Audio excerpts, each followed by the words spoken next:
friends, we will learn one poem today. The name of the poem is Walk a Little Slower.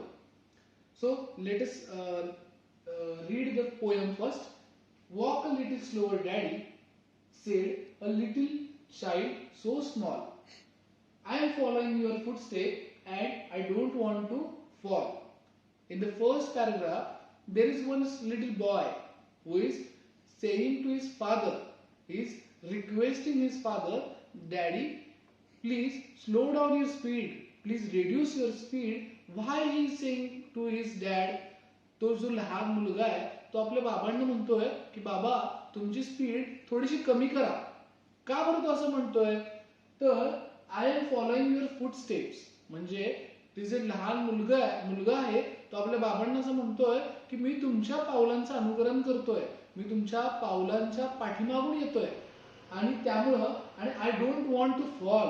Fall म्हणजे मला पडायचं नाहीये, तुमच्या पाठीमागे येताना मला पडायचं नाहीये, त्यामुळं मला तुमचं प्रत्येक स्टेप जी तुम्ही घेताय ती मला सुद्धा कळायला पाहिजे, अशी त्या लहान मुलाची इच्छा आहे. त्यामुळे तो लहान मुलगा आपल्या बाबांना म्हणतोय की बाबा तुमची स्पीड थोडीशी कमी करा. म्हणजे एखादा लहान मुलगा असतो आणि तो बाबांच्या हाताला धरून चालत असतो आणि चालताना बाबांची पावलं थोडी मोठी असतात आणि लहान मुलाची पावलं थोडीशी लहान असतात. त्यामुळं त्या लहान मुलाला थोडीशी भीती वाटते की बाबांच्या गतीला जर त्याची गती मॅच नाही झाली, त्यांच्या वेगामध्ये थोडासा फरक पडला तर त्यामुळे अडखळून पडण्याची भीती त्याला वाटते. तर ह्या एका छोट्याशा संदर्भातून त्या मुलाला असं सांगायचंय की बाबा तुम्हाला अनुभव आहे, तुम्ही बऱ्याचशा गोष्टी तुमच्या अनुभवातून शिकलेला आहात, तुमचं वय माझ्यापेक्षाही जास्त आहे आणि या सगळ्या तुमच्या अनुभवातून मला तुमच्याकडून शिकायचंय, मला तुम्हाला फॉलो करायचंय. फॉलो म्हणजे तुमच्या प्रत्येक स्थितीचं, तुमच्या प्रत्येक कृतीचं मला अनुकरण करायचंय आणि हे अनुकरण करत असताना मी तुम्हाला लीडर मानतोय आणि माझे तुम्ही हिरोच आहात जणू काय, त्यामुळं मला तुमचा आदर्श माझ्या डोळ्यासमोर ठेवायचा आहे, असं पहिल्या पॅराग्राफ मधून आपल्याला कळतंय. आणि नंतर आपण बघूया second paragraph. Sometimes your steps are very fast, sometimes they are hard to see. म्हणजे ह्या मुलाला थोडीशी आपल्या बाबांविषयी थोडीशी कंप्लेंट करतोय तो. तुमच्या कधी कधी स्टेप्स आहेत ना एवढ्या गतिमान असतात, वेगवान असतात की मला त्या कळत सुद्धा नाही. Sometimes they are hard to see, मी बघू सुद्धा शकत नाही. अशा पद्धतीनं तो लहान मूल आपल्या बाबांना थोडीशी त्यांची कंप्लेंटच करतोय. So walk a little slower daddy. त्यामुळे तो पुन्हा एकदा आपल्या बाबांना रिक्वेस्ट करतो, विनंती करतो, म्हणतो की बाबा तुमची गती थोडीशी आता कमी करा. फॉर यू आर लीडिंग मी. पुन्हा एकदा तो म्हणतोय की तुम्ही मला लीड करताय. लीड करणे म्हणजे काय बरं?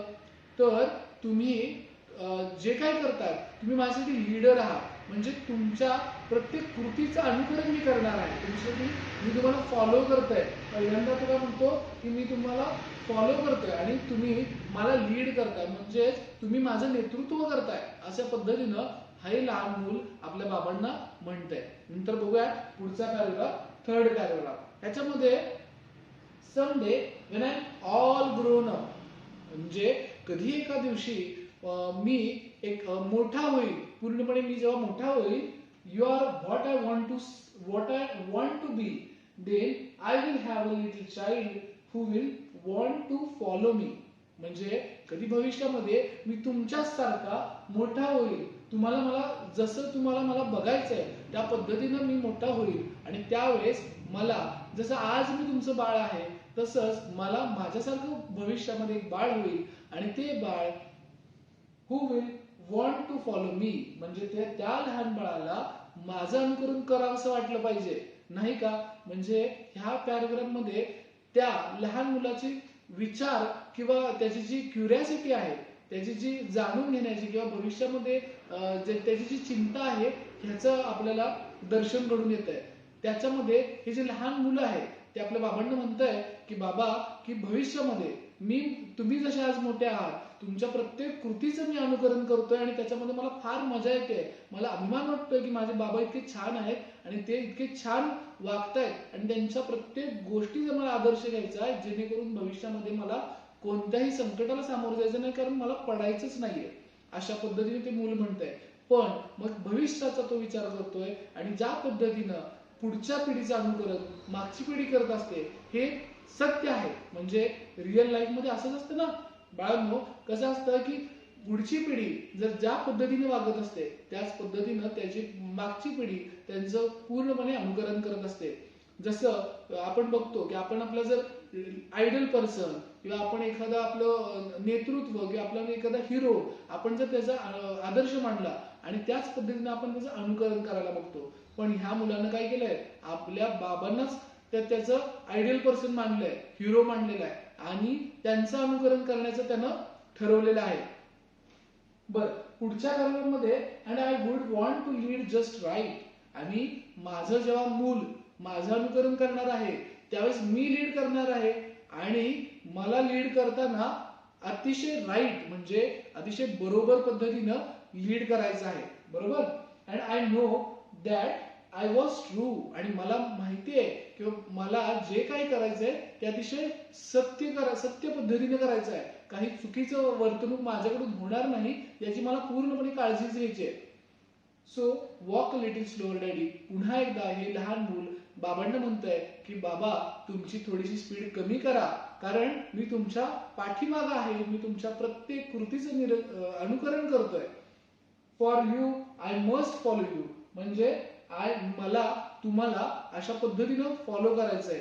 अशा पद्धतीनं ह्या कवितेमध्ये कवीनं आपल्या सांगितलेलं आहे की एक लहान मूल आहे. या कवितेचे कवी अननोन आहे, आपल्याला माहित नाही, तर त्यांनी खूप छान पद्धतीने वर्णन केलेलं आहे की लहान मूल आहे जे आपल्या बाबांना म्हणतंय की बाबा, या पूर्ण कवितेचा सारांश आपल्याला असं कळतोय की बाबा तुमची स्पीड कमी करा. शब्दशः अर्थ जर सोडला तर आपल्याला त्याच्यावरून लक्षात येतंय की जीवनाची जी काही गोष्टी आहेत, जी मूल्य आहेत की त्याच्यामध्ये मी तुमचं अनुकरण करणार आहे. त्यामुळं तुमची प्रत्येक कृती मला कळेल, मला माझ्या बुद्धीला झेपेल, त्याला तशी साजेशी असायला पाहिजे. आणि भविष्यामध्ये मला माझ्या कृती सुद्धा अशाच करायच्या की जेणेकरून माझं जे भविष्यातलं मूल आहे ते मला सुद्धा फॉलो करेल. कळालं? धन्यवाद.